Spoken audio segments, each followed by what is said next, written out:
Why? Some of them died on the way. Waiting. Just waiting. So that's why this, One guy had a baseball bat. It was not as, it was only maybe 2 feet long. And it had a handle like a baseball bat. But the head of it was like 3 inches in diameter. Mm-hmm. And he's holding this bat. And he said, I want to go back to Japan. I want to see the guy that was our guard. Because he took this thing and beat me every day. Every day he beat me. And the guy's laying on the stretcher.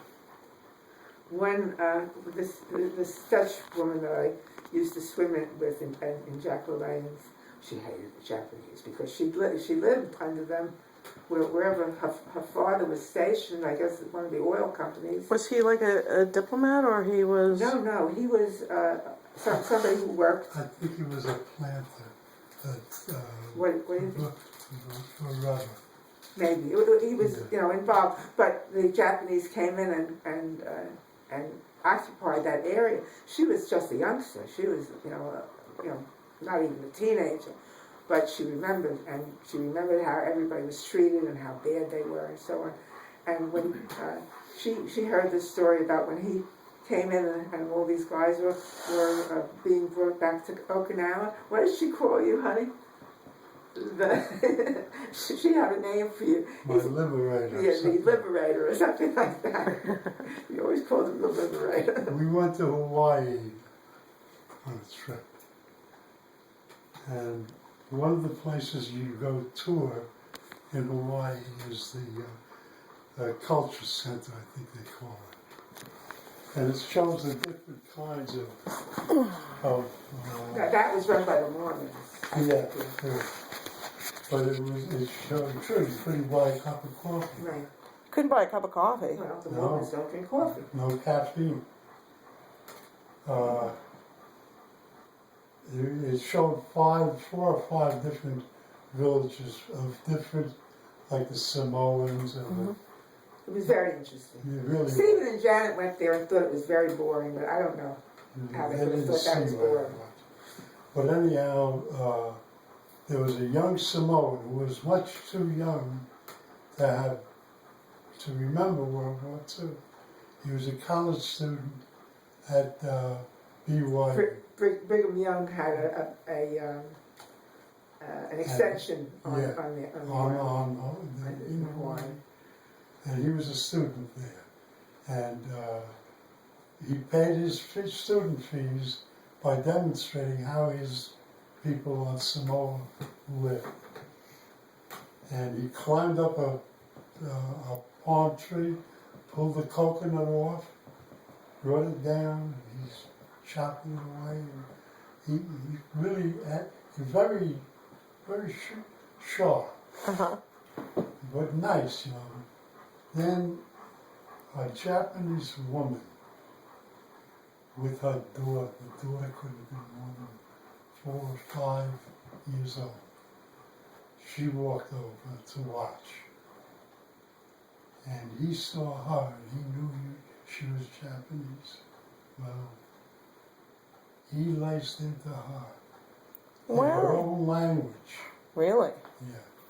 No, because he knew how she had oppressed his family. Well, she hadn't done it. She hadn't done it personally, Probably and not. certainly not the little girl hadn't done it. But he could, the venom that they displayed. What was the name? What did she do during it? Did she walk away, or did she stay there? She stayed there. Well, what was even more annoying to me was when you're on Pearl Harbor and you go see the demonstrations and the ships are still sunk, and how many men, the only men that survived those bombings, the original bombings on Hawaii, on Pearl Harbor, were the ones who happened to have been on leave. I mean, everybody there died right under the water. It was a Sunday and a day off. And they come in, and the guy who was doing the commentary, the big Japanese group sitting in the audience, And the guy who was doing the commentary, He has a megaphone. Remember? He had a megaphone. I don't remember the name. There's 25 or 30 people in the group, Mm-hmm. and he had a little megaphone. Go ahead. And he described it as the most remarkable The greatest naval victory. victory in the history of man. And it was. No, it wasn't. No, it really It wasn't. wasn't our victory, it was the Japanese victory. It wasn't. Yes. It wasn't a victory because a victory isn't a sneak attack. When they're talking in Washington about peace and they're sending planes over to destroy Pearl Harbor, that's not a victory. But this is the American showing. Yeah, Yes, we were both annoyed. We were both We were annoyed. both very upset Oh, by it. absolutely. How Did you dare say something? Did you say something? No, Why we, he couldn't speak Japanese. we were So the funny one is what's her name? The kid who came up from Fort Bragg. Her father was the colonel, the little Aaron. colonel. Aaron. Aaron, was that her name? Oh, you mean the little bat mitzvah girl Yeah. that came to study with Daddy? Uh-huh. Yeah. And she'd been to Germany. She'd been here. She'd been there. But where she really wants to be stationed is on Okinawa. And Dad said, Okinawa? Why? Okinawa is beautiful. And she's raving about Okinawa and how she wants to see Okinawa. Dad said, not when I was there. It wasn't so good." And there were still Japs hiding in caves. I'm sure they're dead by now, those One Japs of the hiding. points that, when we were in Hawaii, the points that upset us was the guy had a loudspeaker, and he would translate into Japanese what the audio was on the film, and he would you'd hear the voice and you'd hear him, and you'd hear the voice. This is in a movie theater, Mm-hmm. and you'd hear him, and then you'd hear a voice with talk about the greatest victory, naval victory, and you hear him. And then from this group of 25, 30 people, you hear, that's when I went off to the wall. Because they didn't realize it was wrong. I They didn't care. That's okay, we kicked their ass in the end. Yeah, but it took a long time and a lot of asses, believe me. A lot of, and your father's very lucky he didn't have to storm. That's where Truman knew nothing. He didn't know there was an atomic bomb. He knew nothing when he took office. Roosevelt died unexpectedly, and boom, he was president, and they're telling him, we've got this, we've got that. And he said, first I want to know that it works. He said, I don't want to send over anything that doesn't work. So he sent over a mission to drop something in one of the, not an area where there were a lot of people, but but he just wanted to know that they could place the bomb where they wanted to, and they did, and then they had to get out because the into the aircraft. Aftershock. they would be suffering from the so they had to go in there, drop it, and get out. Well, the Japanese thought that nothing had really happened. They said, oh, that didn't really happen, because they would have expected a whole bunch of planes to come over and all of that, and they ignored the fact that it had even been dropped. And then finally they dropped it on the cities. But he said, I want to know that works. And when he knew that it worked, he said, well, then I'm not sending our men over there to get slaughtered, because the estimates of the number of casualties we have is enormous, because those Japanese won't let anybody land. Meanwhile, there was Stanley Gladstone. He said, when did you get to Okinawa? And Ed figured it out and said what day it was. And he said, I was long gone before then. He said, by that time, we were putting bombs in Tokyo Bay, okay? But meanwhile, he's making notes of everything that happened. Stanley was Navy, and I thought his job was to pick up the landmines. Yeah, he used to cut them loose in our area. when they got tangled. The minesweepers had planes, like long arms on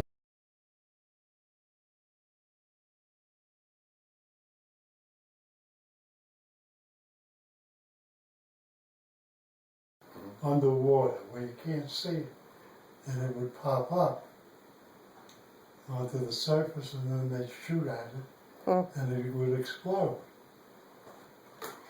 Uh, every once in a while, the wire didn't cut.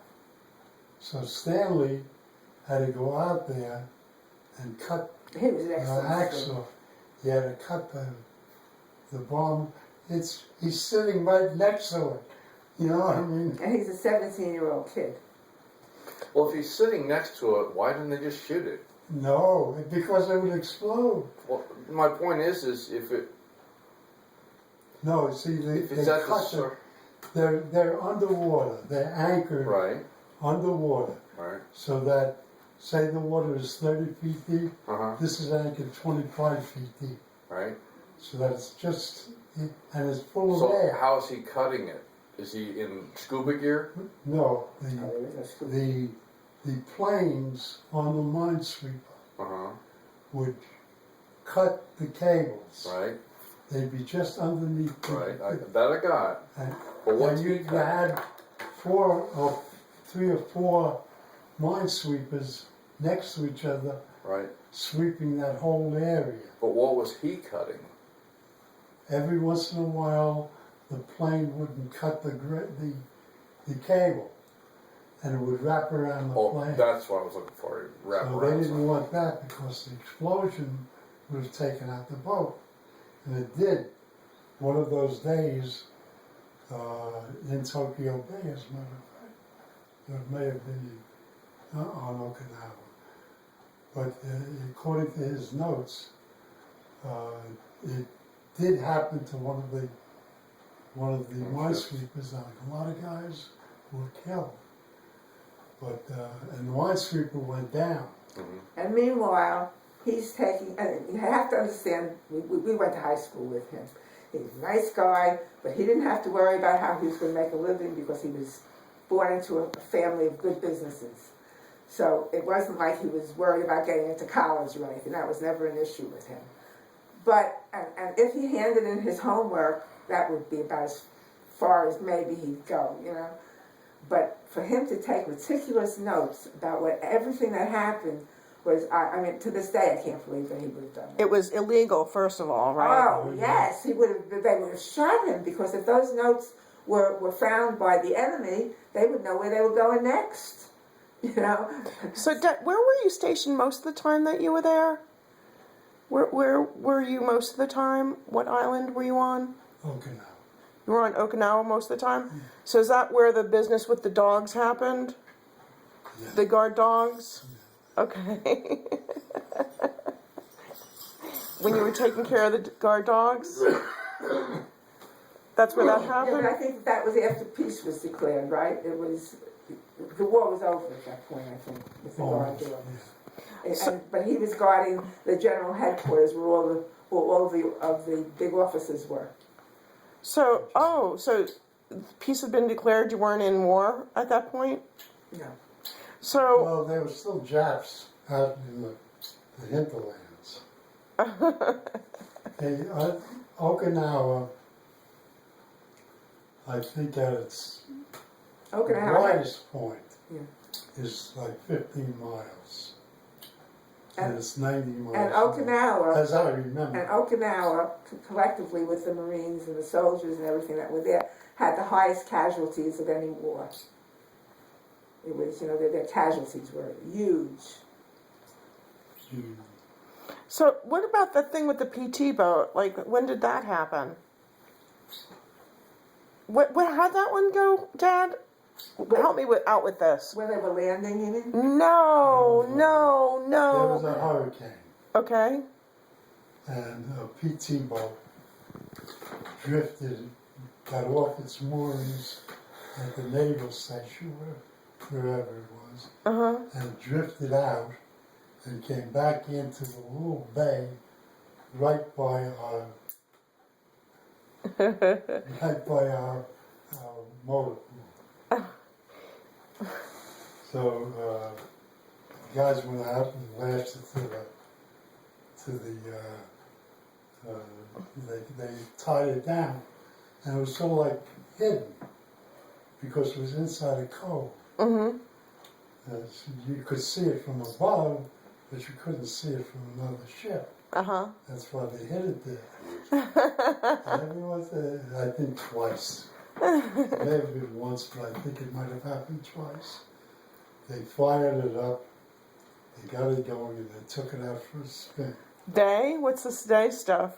Yeah, well, Well, he had experience because when he was 5 years old, he was stealing cars. Right, but weren't you involved in stealing the PT boat, Dad? Wasn't that part of your thing? no. Did you get a ride on it? I got a ride. Oh, okay. I got a ride once. But, then the Navy knew in what general area that they were in. So they came and they got it. Because these idiots, they were zooming around in that PT boat. It was like a pleasure craft for them. They're not that big, you know. Water ski. They're a lot bigger than your average boat, but they're really not that big. That's what President Kennedy was on, was a PT boat. When his sunk? Is when he had to be rescued? PT 109. That's hysterical. That's hysterical. Yeah, well, When's your So- PT coming? he didn't give it a specific time, I don't think. Or if he did, I don't know exactly what he said. They call first and say they're on their way. But you know,